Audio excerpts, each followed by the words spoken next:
So, Mike, like yesterday we were talking, is that it has been a year since we first met, and we met online like this. And one of the person that connected me with you was this lady called Ruth Githaiga. She's one of my greatest friend, and a person to go to most of the time when I'm facing a lot of things in my life. And you need to have some people that you can take care of you. It's very important. And since then, we have been following each other. And this time round, right now, or this time round, we are now getting to know each other and facing each other live right now. How great is that? Yeah, it's amazing. It's been a long journey for both of us, so I'm excited to see what we can. Yeah, I lost you. So just proceed on. You said it has been amazing. It's been amazing that the journey that we've been on has been a long one, as always. But I'm excited to see what we can dive into today. Yeah, and today Mike, people are looking for answers, like we said, and people are looking for answers to get them on the way as they pursue their own greatness, as they look towards their goals, they pursuing their dreams. And most people share secrets to success. And what I believe is that there are no secret to success. Whatever is there, and what it's working. That you must work hard, that you must pursue on to your dreams and whatever. So these answers are the ones people are asking from a person like you, somebody who has gone through the system and faced all the challenges, and know the first-hand information on how to achieve your own greatness. And to everybody who is watching, Mike is an entrepreneur, he's a speaker, he's a podcaster, he's a coach, and he has suffered from cystic fibrosis and diabetes, and he never let that one stop him from achieving and running towards his greatness. And after handling his own mental demons, including the imposter syndromes, the self-worth, the limiting beliefs, he had to experience a tremendous personal transformation, and that one made him dive into the system and start helping other people get away of their heads and get into their dreams. So, Mike, can you just walk us through the whole system, the whole process that get you to the position you are today? Well, a lot of it starts with you need to be open to change. So a lot of people talk about growth mindset and fixed mindset and being open-minded and closed-minded.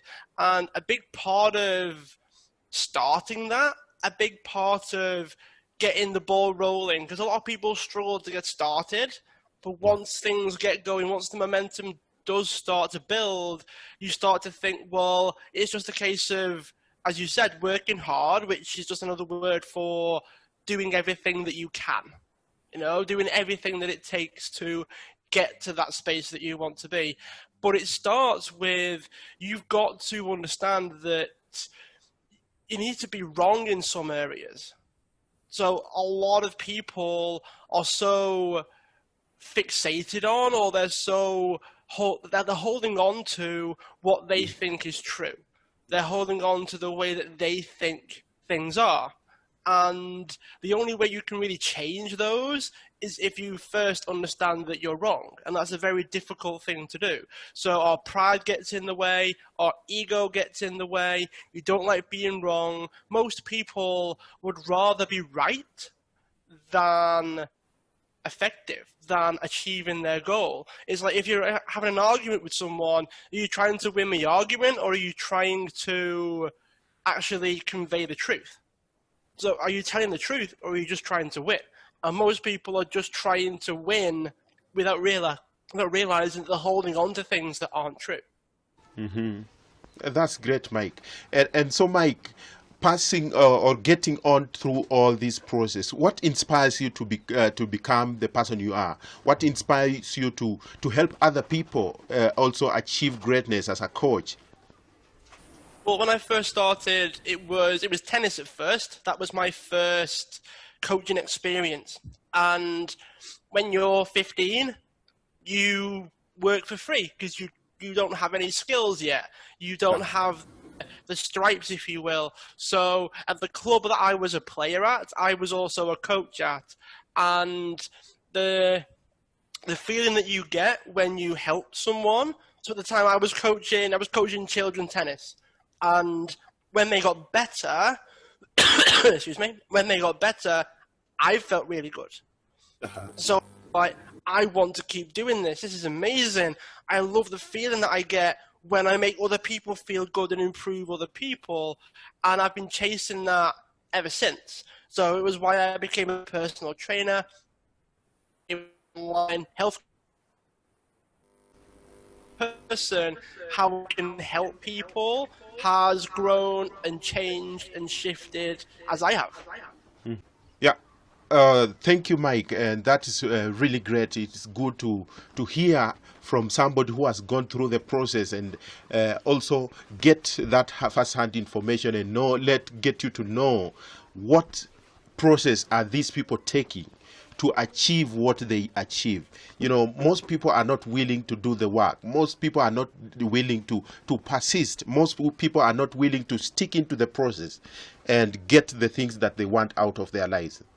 Now, can you talk about your biggest failure that you have faced, having gone through the system, having gone through the whole process and reaching to the position you are? I believe that you can't go through such kind of a process without facing failures into your life unless you are born with a silver spoon on the plate.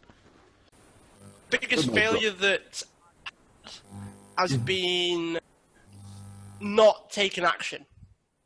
It's been waiting, putting it off. Part of getting that you can take, and then you actually go out there and find what you need to find to be able to take the next steps. And then the next steps. Because if you imagine taking action, getting the ball rolling, you'll get feedback from it. You'll get information back. And then you can use that to adjust your journey slightly. Because everyone's different. Everyone has their own way of doing it. And, you know, there's a lot of talk about getting success blueprints. And a big thing with blueprints is you follow it all the time, from beginning to end. Mm-hmm. But if it changes all the time, imagine having to get a blueprint back for a hotel every time you build a room. Because every time you build a room, you get feedback about how to make the room better, what materials to use, all those things. And then someone sends in a whole new blueprint, and you've got to look at it and go, I may as well change it this way, do this a bit differently. Imagine how imagine how bad the hotel would look if every room was different and every room was a bit better the whole time. But from the outside looking in, when people see the hotel, they love it. But what went on scenes is a constant change, a constant shift, and that's what success is. It's having the blueprint change every time you hit the next level, every time you hit the next little goal, every time you start to make a bit of progress, that can very well change. And then you've got to adjust, you've got to shift, you've got to pivot a little bit, you've got to do things a bit differently. That's what it takes to get there. It's your ability to adapt and your ability to act as quickly as possible. Because you'd be surprised at how long I've sort of wasted time, how much time I've wasted when I sit there and I go, well, I'd have got so much quicker, got so much further if I acted, got results from it, and then changed rather than wanting it to be great before I started. I was trying to find all the information, trying to collate everything together, and then act. That takes time. But the person that's taking action is naturally going to get further along, even if it's like 3 steps back, 3 steps forward, 1 step back, 3 steps forward, 1 step back. They're still going further than the person that's researching everything, going on all the courses, trying to learn the secrets to success, or whatever it happens to be. You spend time doing that while the other person spends time acting and learning, and then keep building that momentum forwards. Yeah, Mike, I believe I really resonate with what you're saying. You know, most people go through life uh, they want to watch all the videos on YouTube, they want to do all the courses, they want to read all the books, and they believe that they have to develop the confidence first before they launch their business, not knowing that you have to start and then the confidence will build on itself along the way. And that one brings us to this thing called fear. And you know, fear is a dream killer. And basically, most people go through life just fearing everything, and they fear leaping forward into their greatness because they feel like people will laugh at me, people will do this at me, I will fail, things will not get better. How do we wrestle this fear? How do we wrestle with this demon, like you call it, and get it out of the way and develop that unstoppable confidence to start pursuing our goals and dreams and achieve the greatness that we want out of our lives? Fear tends to create a story about the thing that you want to do. Now, whether you believe that story or not is entirely up to you. The strength of that story will determine that. So the strength of the story, I mean how much evidence and proof that there is. So if there's a lot of evidence that you're not good enough, if there's a lot of evidence that you need to know more, that you don't know enough, that whatever it is, right? If there's enough evidence for it, that's quite a strong story. If there isn't a lot of evidence for it, then it's quite a weak story, and it's very easy to replace it with a different one. And when you think about that, I don't mean that in everything's an excuse, because sometimes it's also telling you what you need to do to improve. The thing to realize is very often it can be helpful. So fear isn't just something to dismiss all the time.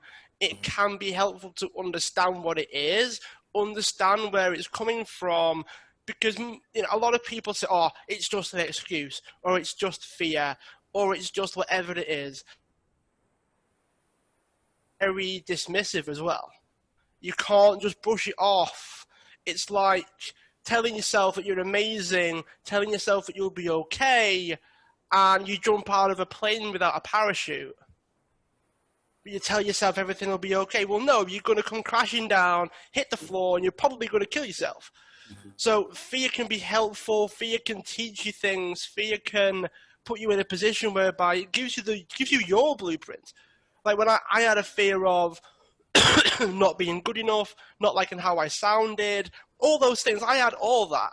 And when I started my show, it took me a year before I started mine because I had those fears. And what people don't seem to realize to a certain degree is, okay, how am I going to get better at this? If I don't think I'm good enough, flip it and say, well, how can I get better at this? So I recorded a few of them before I put one of them out. I did the hard thing, which was listening to my shows back again. And I don't like how I sound, so that was terrible. And I sat there, listened to it back, and I'd gone, if we take out the fact that I sound funny, communicate okay. Am I asking okay questions? Yes, okay. Because eventually you start to get used to how you sound. You get used to that. So if you've never heard yourself speak and you hear it for the first time, that is going to be awkward. If you've never seen yourself before and you look at yourself in a mirror, it is going to be awkward. You're going to pick out... It's going to be like, what the hell? My nose doesn't do that. Oh, it does, right? And it's very revealing when you start to do these things. A lot of the time, people don't like looking in the mirror. They don't like seeing themselves for who they really are, and that's okay. That's the start of improving yourself, is knowing where you're at. That's the start. You only really do that when you go through the hard thing of doing it and then seeing where you're at. And then you can understand where to grow. Then you can understand where to change. Yeah, because I think this is something that is really blocking people from doing what they are supposed to do. Most people go through life never believing that they have more than enough to begin to start facing their lives right head on and start moving on with their dreams and goals. We keep ourselves confined in a kind of a way that we don't want to get out of our comfort zone. We can stretch ourselves and even go beyond our outside our comfort zone and start doing what we can do to achieve the greatness that we want out of our lives. And so I say that this takes me to the next question. This is about living your life, and I'm always fascinated with this lady called Nadine Steyer. Nadine Steyer was an 85-year-old woman from Louisville, Kentucky, and she was asked a question: if you had your life to live over again, what would you do? And she said, giving a response with these poetic kind of lines, and she said, if I had my life to live over again, I would do more mistakes. And most of us have got a reason. Most of us still asking ourselves, if I was to go back again and start off from where I started. Now the question is, if you had to live your life, if you had to start over again, what would you do differently? I think mistakes would definitely come into it, because getting back to what I said about taking action and then adjusting and adapting, a part of that comes down to you might make mistakes, you might get things wrong, you might fail, and that's a part of it. You know, most people, if they have success constantly, like everything seems to go right for them the whole time, they have no reason to change anything. They have no reason to change what they do. So mistakes is a big part of it. I think that's one of the things that I would do as well, is just go out there, make mistakes, break things, and then improve as you go. Yeah, just get started.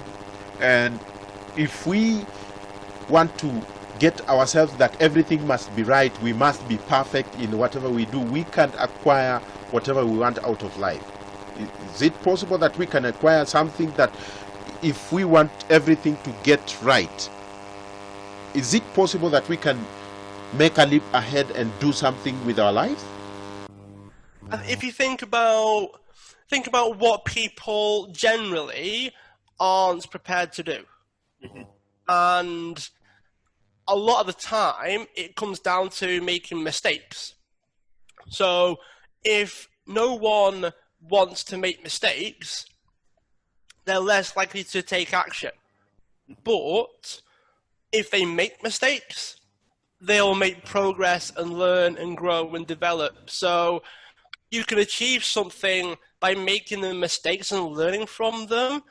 Now, people that don't want to make mistakes, they're not people that everything happens for. They're not the kind of people whereby things go right for them. They're the kind of people that stay comfortable, stay safe, and don't take the actions that they need in case they fail. But the people that make progress and get further ahead are the people that do fail and do make mistakes. So can you achieve something that other people can't? I would say yes. I would say that that is more than possible, because when you consider, if you consider the mindset of the person making mistakes, they're not really doing anything that tests them or doing anything that challenges them. And it's only when you do that, when you test yourself, challenge yourself, and put yourself out there, that's where the bigger results come from. That's where the world-changing results come from. It's by challenging yourself, telling yourself that you can play bigger, not staying small. Now, as a bit of a side note to that, it depends on the results that you're getting.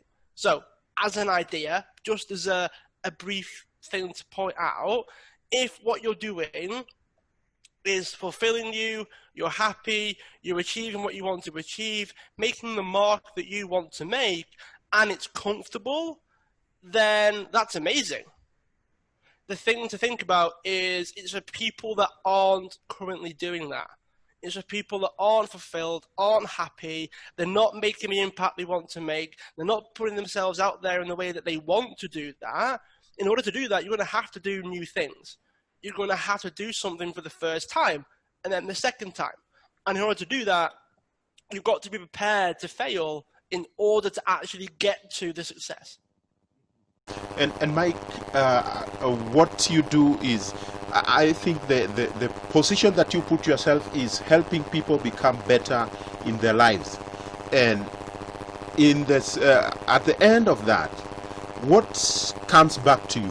What doing what you're doing right now, does it change your life in a way as a person too? Yeah, it's had to, because I was in that position. Everything I'm doing now that I'm comfortable with, that I'm happy with, that I don't feel the fear around as much anymore, I hated it at first.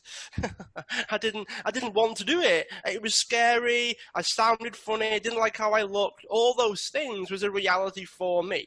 So I had to learn how to do it. I had to step into the shoes of someone that could do it. I had to figure it out as I went along. And when you realize that, and you realize that, it does change you. Doing the things that you want to do, you not only do you have to become who you need to be in order to do it, but when you think about it, you become confident because you speak more. Because people that speak more are also quietly confident. So if there's a real sense of you do the thing to feel a certain way, and then you feel a certain way so that you start doing it. Where you start on that position, the whole act, feel, and act, where you start on that is different from person to person. If you can convince yourself to feel a certain way, get yourself to feel the emotion first, and then take action, then do it. Then do that. But if you're the person that needs to act and go, I feel so much better after doing that, it feels fantastic, it wasn't as bad as I thought it was, which most people feel, by the way. Most people feel that once they've done the thing, it's not as bad as what was inside their own heads. So once they get over that hurdle, they surprise themselves at what they can actually do. The only way you can surprise you. Yes, Mike, I just lost you at some point, but it's okay. Now, I just want to take you to the next question. And that is, what is your life vision in 5 years to come? How do you visualize your life in 5 years to come? 5 years, things are probably going to be very different because a lot's happened for me in the past 12 months. So to think 5 years could be a lot going on. I've got a book coming out near the end of the year. I've got a lot of sort of speaking variations this year. So my podcast is changing slightly. Still the same show, but my intentions behind it are going to be very different. And there's going to be a lot more happening this year and next year. So 5 years, I'm probably going to be reaping the rewards of that. So I will probably be doing more public speaking, like offline, probably running more of my own events, speaking at conferences. All those things are probably going to be a reality for me in 5 years from now. And it's mostly because, if you picture yourself 10 years where you want to be, and then as soon as you start to realize that it's not a case of it being difficult, it's a case of doing the easy things every day, doing the simple things every day. So it's more about consistency of doing the right things than it being difficult. So I'm speaking at events, I'm hosting my own, my show's changing, my brand's growing. That's giving me the platform that I need to give me the avenues of where I take it, where I grow, where does the brand grow, where do I take what's happening, and that is where I want it to go. I want it to be writing books. I want it to be speaking on stage. I want it to be my podcast. I want it to be, I want to have my own lifestyle brand as well. So it'll be things like clothes and all those sorts of things are hopefully going to be in the works as well. So when you start to see what your life's like in 5 years' time or 10 years' time, and you realize just how straightforward it can be, and it's just a case of doing it, you need to have the vision first. So once you've got the vision, and then you track back and realize, oh, what are the 5 things that I will need in order to get there? It might be less than 5. I think people would surprise themselves with what they can achieve. And one of the questions that I want to ask everyone that's watching or listening is, if you picture yourself in 5 years' time, what would you need to do to be able to get there in 12 months? What would need to happen? Because most people aren't in a hurry. Most people aren't in a rush. And that is a dangerous thing, because you put things off. You tell yourself there's always tomorrow. Tomorrow's another day. And the problem is tomorrow being another day can become a whole year of doing that. Exactly. Start pushing goals back. They start bending the rules. They start letting things go. And unfortunately, it's the people that don't do that achieve the big things. I will probably achieve my 5-year position in the next 2 to 3 years. And that vision is also 10 years.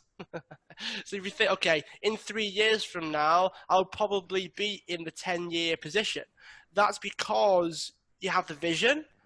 You map out who you'd need to be. You map out what would you need to do, what would you have, how would you feel, and then you take things from there. Yes, Mike. And so, Mike, right now, I would ask that, imagine today was your last day, and you've done everything in your life. You've written those books. You've done the coaching and helped people become better in their lives. And today, being your last day, you have 2 minutes to tell people all the treasures that you have learned out of life. And you have 2 minutes to only give them 3 treasures that you have acquired in your life, that you want to leave behind the generation that is coming after you. What 3 treasures would you leave behind those people that are now looking up to you? Well, number 1 would be, your past doesn't have to be your future, but to do that, you've got to change what you're doing right now.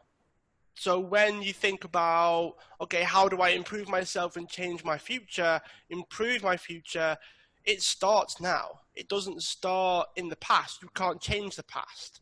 All you can do is change right now and map it to where you want to be. So that's number 1. Number 2 is, happiness and fulfillment has to be your North Star, has to be your reason for doing whatever it is that you're doing. Because you can't please everyone, you can't make everyone else happy. The best you can do is live your own life and make yourself happy, and the right people will be happy as well. So you start to kill 2 birds with 1 stone. You make yourself happy and everyone else is happy as a result of that. That's the best case scenario. So that's number 2. Number 3, a lot of the reasons why you can't do something is inside your own head. The thing that you make real are the stronger stories, like I said. The strongest stories, the things that you have the most evidence for, they are the things that you hold on to, and they are the things that you make real. And you can build your own. You can build your own stories, create your own evidence, strengthen better stories for yourself, and you'll get better results as a result of doing that. And so now, Mike, just in a very short kind of period of time, like less than a minute, do you believe that these people who are watching now, and they have that fear in themselves, that they can make it in their lives if they just believe that I can live and start doing what I want to do? I think everyone can, but they have to want it. It has to be a desirable thing. That's the starting point. Desire has to be there. If you've not got the desire, then when it gets difficult, you'll stop. Okay. Now, where can people get you? How can people reach you? Maybe someone is watching you and he want to or she want to get to you. Are there other avenues that people can get and reach you? Yeah, so I have a book coming out in November. It's in the process of written now. So if you want access to that when it comes out, more information about that, the best place would be my Facebook page, which would be at I am Mike McDonald on Facebook. I've got my podcast, which is self-improvement mixed with business. So I do my own rants on things. People ask me questions, and I have guests as well. That's the Ask Mike Show, which is on iTunes and Spotify. And the people that want to get over their own fears and their own hurdles, and they want to put themselves out there. So they want to be on stages like this one. They want to have their own shows, their own platforms. That's what they want to do. That's what they envision for themselves. Then if you send me a message on Facebook, I can give you information on things like my Facebook group and a couple of the ways that you can work with me as well. Yeah, I think that is great. That is great. Now, there is something I want you to just, it's kind of my logo. And are you able to see it? Yeah, I'm on your screen now. Yeah, you are enough. Yeah. Have you seen it? Yep, I'm there now. I can see it. Okay. Now, that is what I wanted you to let me just stop that. I just wanted you to bring that, I just want that one to be my logo, my motto kind of. Now, can you just in this show just use that opportunity to tell everybody that you are enough in a way that you can tell it in your own language? In order to feel like you're enough, you need to be okay in your own skin. So things like self-worth, self-esteem, self-awareness, that's the start. Feeling okay in your own skin starts with knowing who that person is. And once you do that, then you start to accept yourself for who you are. You start to be grateful for the good things, grateful for the bad things, and things that you want to improve on. And then that gives you the space that you need to do more. So a lot of people don't take action because they don't feel like they're enough. But feeling like you're enough isn't like holding you back from doing it either. So once you feel enough, that's not an excuse to still not achieve things. So people have this, I'm enough, I'm grateful, everything's great. There's a difference between that and settling for things that you don't want. So being enough is a personal thing. It doesn't have anything to do with what you have. Doesn't have anything to do with where you are. Doesn't have anything to do with what other people think that you are. It's you and you. So if you're in the room on your own, do you feel enough? And once you can do that, once you're aware of it, once you know yourself enough, then everything else is a bonus. Everything else is extra.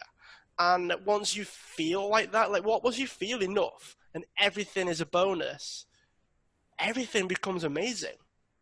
It's like if you feel enough, it's easier for you to feel satisfied, easier for you to feel fulfilled, easier for you to feel good, because it starts with you. And if you're never satisfied, if you're never fulfilled, you're never going to be. Because all the people that like you, all the things that you have, all the achievements that you accumulate is never ever going to replace the fact that you're not happy inside yourself. And if anything, the more that you do, the more that you achieve, you start to feel worse, because you start to ask yourself, why isn't this working? Why isn't this helping? And then you realize, oh, it's about how I feel about myself. And then everything starts to change. And a lot of people go through that. I've been through it. I achieved things. I sat down and I thought, why isn't this working? Why don't I feel better? What's happening? And then I realized that I don't like myself. I don't feel good in my own skin. And when you go down that road, you start to feel like, well, I don't need to do anything. I don't need the accolades. I don't need the praise. I don't need the whatever it is. But it doesn't mean that it doesn't help. It doesn't mean that it's not a bonus. But you feel better when that happens because you don't need it. That's the position that you want to be in. Okay, Mike. I think that has been great now. Today was a little bit better. And I want to appreciate you for having showed up to our show today. And this has been an amazing kind of an interview. And I go and believe that it's going to be a blessing to each and everybody who is going to watch. And also let them have the faith to leap forward and start moving forward towards their goals and start doing something with their lives, because the life they live is a mission, and it's a gift. I always say that the life you live is a gift from God, and the way you live it is a gift back to God. So can we call it a day? Yeah, it's been amazing. Thanks for having me on. Thank you so much, Mike.